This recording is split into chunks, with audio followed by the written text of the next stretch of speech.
The wind clawed through the wooden auction hall like it was alive, rattling loose boards and carrying the stink of dust, sweat, and fear.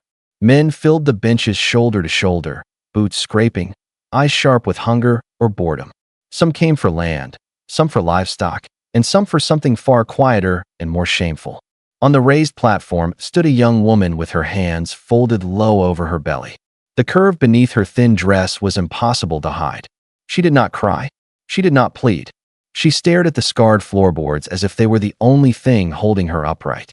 Her name was Clara May Holloway, and she was being sold by her own mother.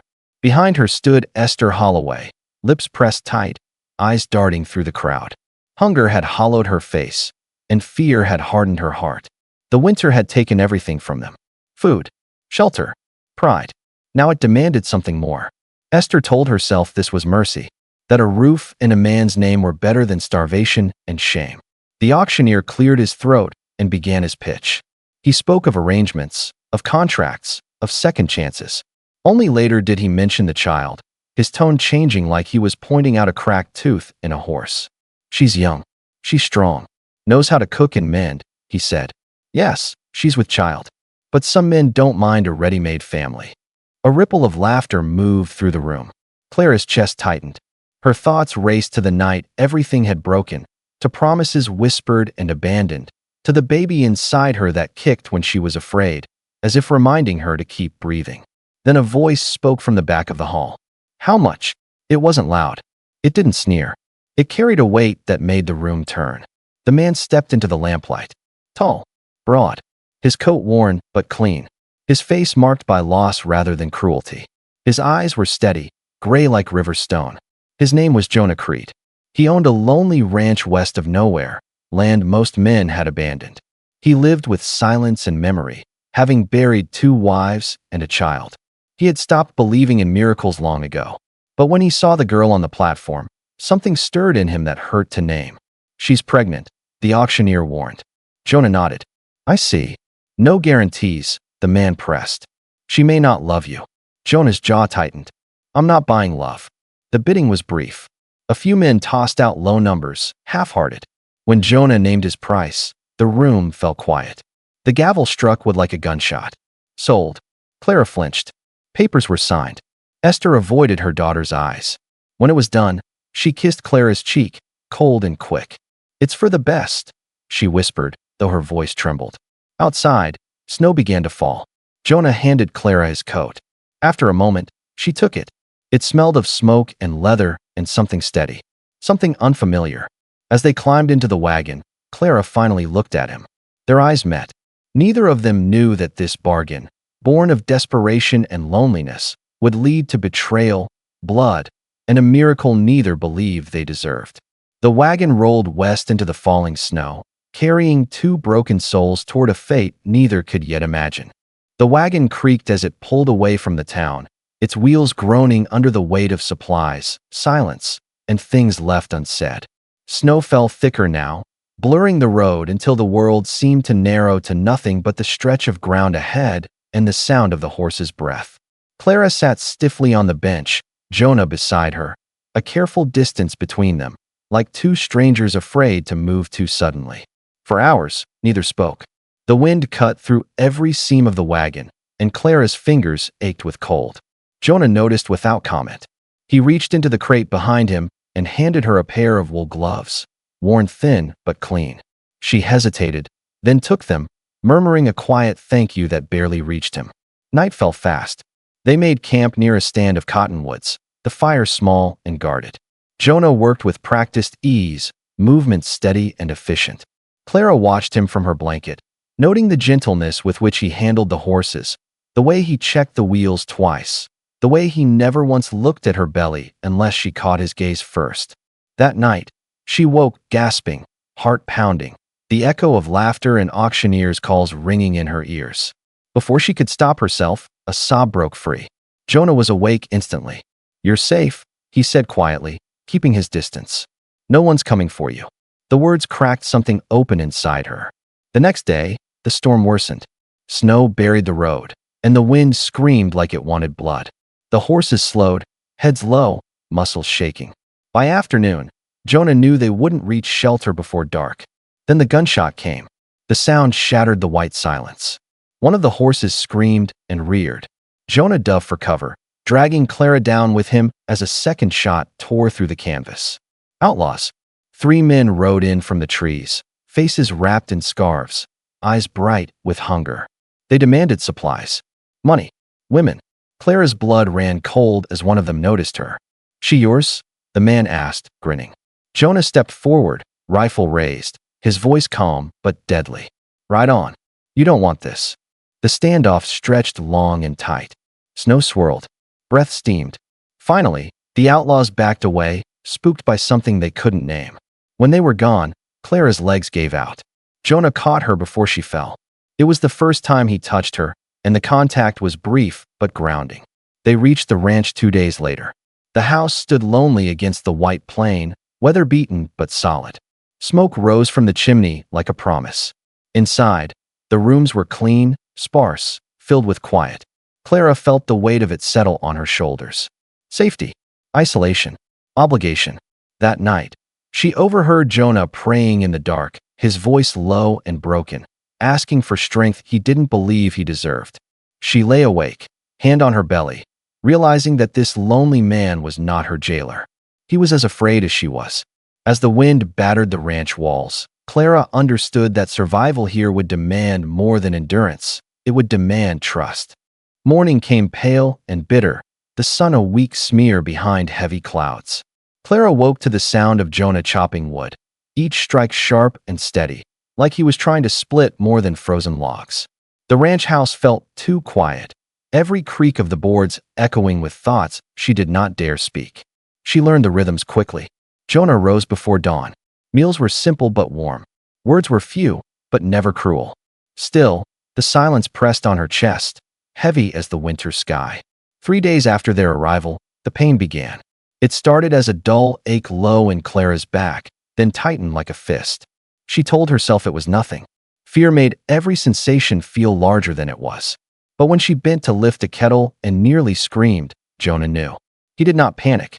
He saddled the horse and rode hard to the neighboring homestead, returning with Mrs. Lindstrom, a Norwegian woman whose hands were rough and sure. She examined Clara carefully, her brow furrowed. "The child's fine," she said at last. "But the stress nearly took her from you. No more lifting. No more cold." Clara wept then, the relief sudden and overwhelming. Jonah stood awkwardly by the door, unsure where to put his hands or his guilt. That night, the truth clawed its way out. Clara told him about the man who promised marriage, about how he vanished when he learned of the baby. She told him about her father's temper, about her mother's fear, about the auction bench that still haunted her sleep. Jonah listened without interruption. When she finished, he spoke quietly. "You owe me nothing. This arrangement was meant to keep you alive, not trapped." The words stunned her. Days passed. The storm returned, fiercer than before. Drifts piled high against the barn. Jonah worked until his hands cracked and bled. Clara cooked, mended, learned the land through the window. Then a rider appeared at the fence. Esther Holloway. Her face was drawn, eyes wild. She begged for money, for forgiveness, for another chance. Jonah watched from the porch as Clara stepped outside, shaking. Esther's voice turned sharp when Clara refused to leave. Cruel words spilled out, secrets meant to wound. She accused Jonah of stealing her daughter, of hiding something dark. After she left, Clara demanded the truth.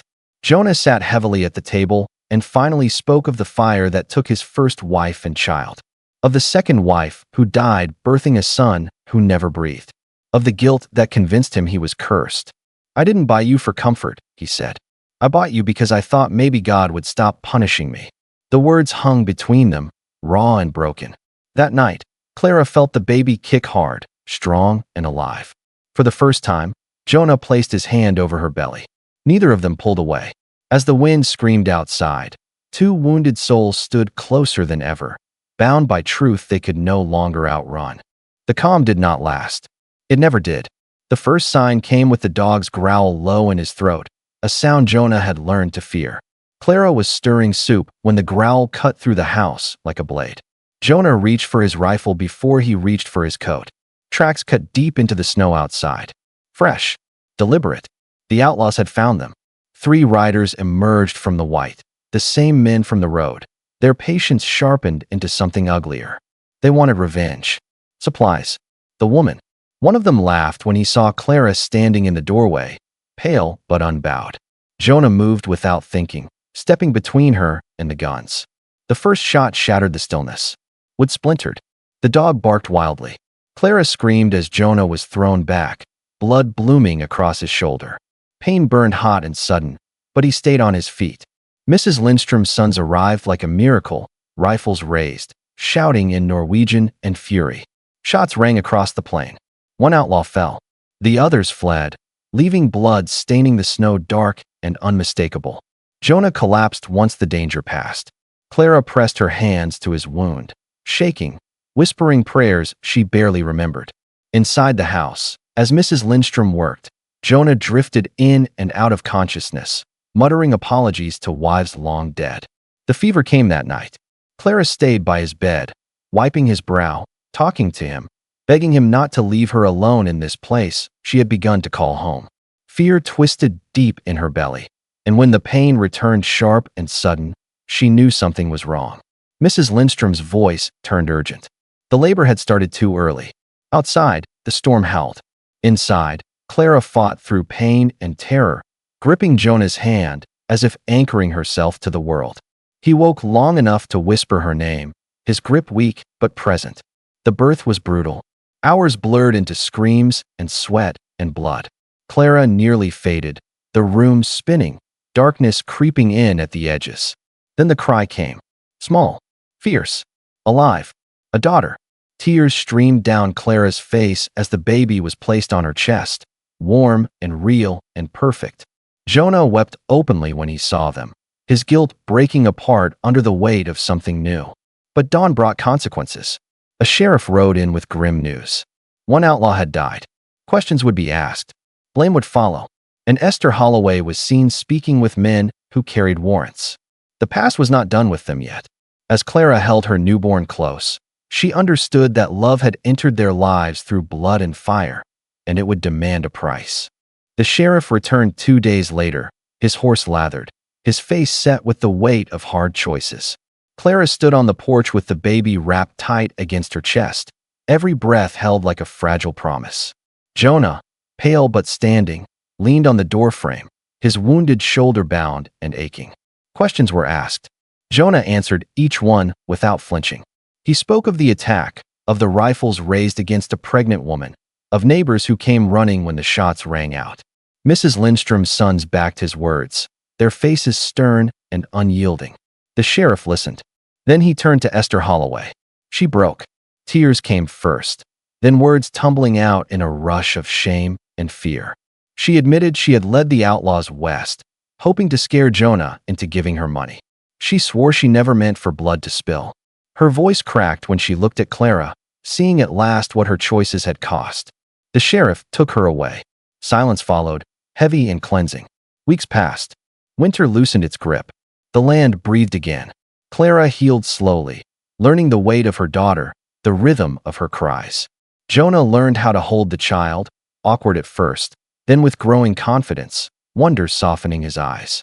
One evening, as the sun bled gold across the plains, Jonah spoke the words he had been holding back. "Stay," he said simply. "Not because of a contract. Not because you owe me anything. Stay because I want a family." Clara looked at him, really looked, and saw not a buyer or a rescuer, but a man who had chosen love over fear. She said yes. Not that night, but slowly. Honestly. Months later, neighbors gathered at the ranch. Laughter filled the house that had once known only silence. Clara stood beside Jonah, her daughter in her arms, wearing a simple dress that felt like freedom. When Jonah took her hand, there was no bargain left between them. Only choice. Only hope. The miracle Jonah had waited for did not arrive as forgiveness from heaven, but as a woman and child who chose him in return.